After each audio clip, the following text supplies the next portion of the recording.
আসসালামু আলাইকুম বন্ধুরা, সবাই কেমন আছেন? অবশ্যই ভালো আছেন বন্ধুরা। আজকে একটি হাঁসের খামার আসলাম। অনেক সুন্দর সুন্দর হাঁস দেখতে পাচ্ছেন, সবগুলো সাদা হাঁস। এগুলো আপনার ব্রয়লার জাতীয়। এই হাঁসগুলো সাধারণত একটা হাঁস 3, 4, 5 কেজি পর্যন্ত হয়। এদের মাংসগুলো অনেক সুস্বাদু। আপনারা যারা খান নাই কখনো, এই মাংসগুলো খেতে পারেন।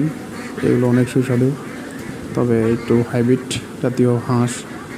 এগুলো 2-3 মাসে প্রায় 3-4 কেজি হয়ে যায় এক একটা হাঁস। তবে আমার কাছে ভালো লাগছে এই হাঁসগুলো। আপনারা যারা কখনো দেখেন নাই, দেখতে পারেন।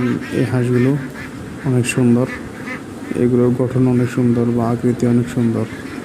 এগুলো সাধারণত আপনার যে কোনো মুরগি খামারে রেখে লালন পালন করতে হয়। এগুলো কিন্তু আবার আপনি ছেড়ে দিলে এগুলো সহজে বাঁচবে না। এগুলো মুরগি, যে ব্রয়লার মুরগি যেভাবে লালন পালন করে, এগুলোকে ঠিক ওইভাবে লালন পালন করতে হবে। তবে এগুলো আপনার 2-3 মাসে